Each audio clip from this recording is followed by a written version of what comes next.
Hello everyone. Thanks for joining us for this edition of Focal Point, where we focus on all things fine art in OPS. I'm Ray. And I'm Liz. Today we bring you art on a canvas, behind a camera lens, and in the form of pottery. Our show begins with OPS art teachers branching out of the classrooms into the art galleries of downtown Omaha. In the annual Artist to Teacher to Artist show, colorful creative expression encourages art teachers to reconnect with their first love. They do this by telling a story using their imaginations and hands. OPS art teachers whisk their paintbrushes from the classroom on canvas. In the annual Teacher Art Show at the Hot Shops Art Center in downtown Omaha, more than 30 art teachers showcase their talent. From abstract art to realism to contemporary, every year during the month of April, you'll find various art styles striking to the eye. Well, as a teacher, I'm teaching about different artists, and so at one point we were doing Picasso faces, Picasso portraits. So this was inspired by Picasso, Girl Before the Mirror, and with a split face, and showing her feelings. Sharon Reed is an art teacher at Standing Bear Elementary. Her colorful portraits are full of shapes, texture, glitter, and glitz. I like the big eye effect. I don't know why. I think the eyes are the mirror to the soul, and it really shows expression. I just was having fun looking at different hairstyles, trying to show ethnicity in my artwork too. I was looking at all different styles that African Americans are wearing these days, and so I wanted some of that to show up in my artwork too. Reed's growing inspiration for art is also inspired by her battle against cancer. I'm 7 years cancer-free, and thank God for that. And so as I get closer to retirement, I want to really do more of my own art. I would like to do my own show eventually. I guess I just never ventured out, and so I guess I'm getting the courage to just be me.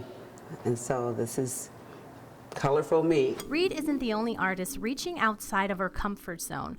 Art teacher at Bryan High School, Tracy Bouvier, presents two pieces called In a Right-Handed World and Primary Parrot. I don't think sometimes as teachers we get to kind of do our own thing, and I think sometimes if you have like a reason, like if you have a drive, it'll force you to kind of like step back from doing things for the kids or from doing, examples, and kind of really get to do your own thing. Bouvier's portrait In a Right-Handed World represents the frustration she faced growing up being left-handed. Imitations of best form of flattery. I had a friend of mine from college, a colleague now, and he did a piece on his grandfather, and he did 3 different pieces, and his grandfather's left-handed, and he did it all with his left hand. And he's right-handed, and I'm left-handed, and it really made me think about like the difficulties that I've had as a person growing up, and I wanted to express that. And so everything in the painting are things that drove me nuts in school about being left-handed, and I thought about how it kind of affected my students. Having to sit at right-handed desks or writing in 3-ring binders. Little things, all your phone stuff is, kind of made for a right-handed person. And so it was very eye-opening, and I got my kids involved, and I asked them what things drove them nuts about being left-handed, and we talked about getting smudges on the side of your hand, and so it kind of inspired me to challenge myself to use my right hand for everything. So I painted it and drew it, and I did it all with my right hand. The task was difficult for Bouvier, but the outcome is impressive. I can be very realistic and I can be very abstract. It just depends, but I'm very meticulous in my work. I do small, tiny little time-consuming things. From expressionism art to realism, Karen Bertelsen of Beveridge Middle School brings a different form of painting. My favorite artist is Alexander Calder. He was a minimalist, and he used small numbers of colors but made a strong impact in each one of his pieces. So he's been a big influence on me as an artist, but I love the texture of the Impressionists. So I've developed my own texture, teeny tiny dots that I put on the canvas. So I combine the texture of the Impressionists with the inspiration of Alexander Calder and his minimalism. Bertelsen's piece in this year's Teacher Art Show includes a canvas of circles called bounds. I love to paint. I love industrial modern looks, and when I'm working on a piece, I want my work to be cutting edge. I want it to be different.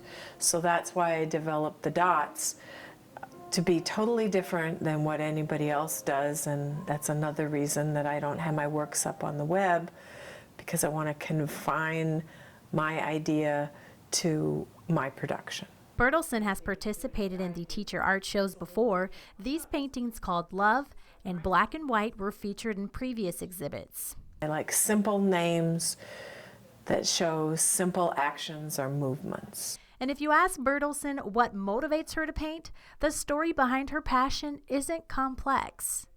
My message is not deep and inner. It's very simple, but when it comes to paintings and artwork that I live with, I want things simple because I want to be able to go in my home and relax. While the stories behind their paintings are all different, there's one thing art teachers have in common. Whatever inspires them in the moment, they know when to put their paintbrush to canvas and release a beautiful, vibrant story. Art students at South High Magnet are transforming the simple pleasure of having a cup of joe. Students are creating ceramic coffee mugs to be auctioned off during the Voices for Children Gala in September. Here's a look at their special project and how they're helping put the spotlight on Nebraska's children. Students from both Omaha North and Omaha South High School, they are here to work on our student art project for our Spotlight Gala. Voices for Children in Nebraska, we have been around for 28 years. We are predominantly a research organization. We use research to tell the story about how Nebraska's kids are doing. And with that research, we advocate for children's policies. So we have one annual fundraiser every year, and this year it's September 19th, and it's our Spotlight Gala. So the students are here. OPS gave us a very generous grant to have students come and do an art project for us. So we use their art as centerpieces at our gala, and then that is then sold for proceeds. The project that they're working on is called Cups for Kids. It was established by Eric Stearns at Doane College. He's been doing this across the state for several months now. What he's doing is he's taking this art project to various schools throughout the state of Nebraska, and the purpose of it is to raise awareness about Voices for Children and how art can impact students.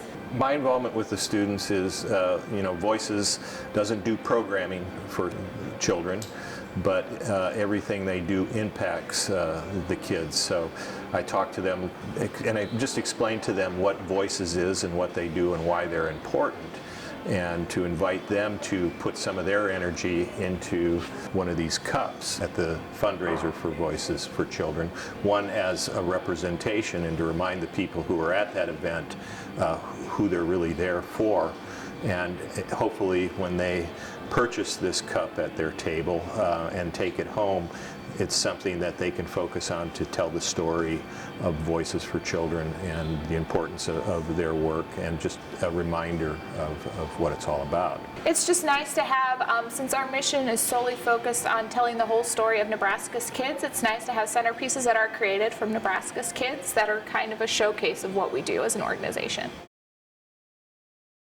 The act of giving comes in all shapes, sizes, and even colors.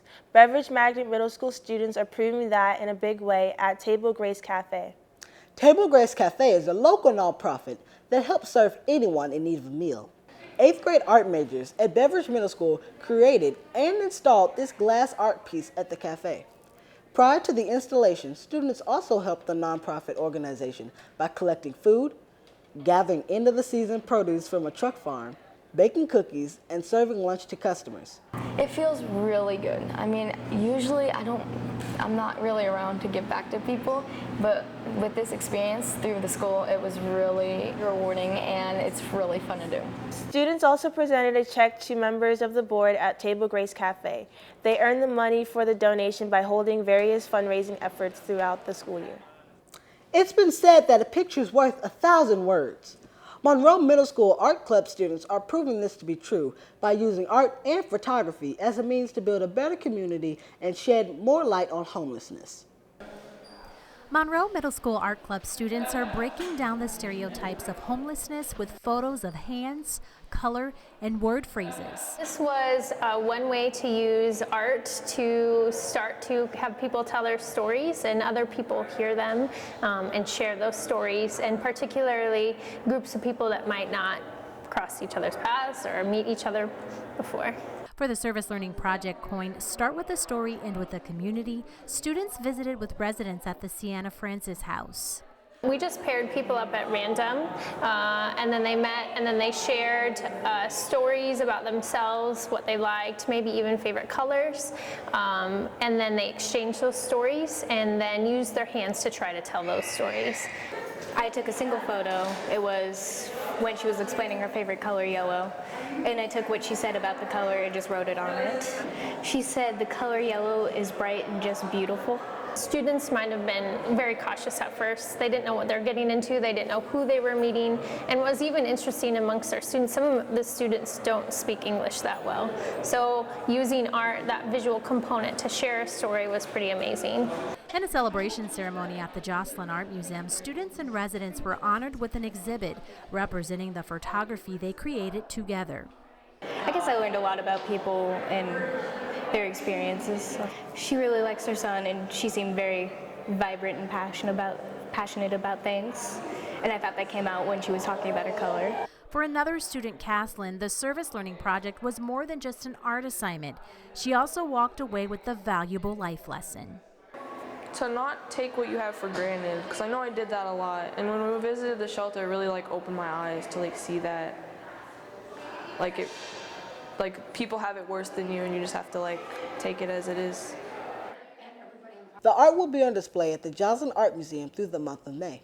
That's all for this edition of Focal Point. Be sure to watch our future episodes on the Knowledge Network Cox Channel 18. You can also see this show on our YouTube channel. Just go to YouTube and search for Omaha Public Schools, and you'll see us there. We'll leave you with a look at students' artwork from this year's Scholastic Art Awards of Nebraska. Nearly 1,200 pieces from around Nebraska were on display at the OPS TAC building this spring. We'll share many of them with you now. Compliments of TV video production student Brandon Cool. Thanks for watching. Have a great summer.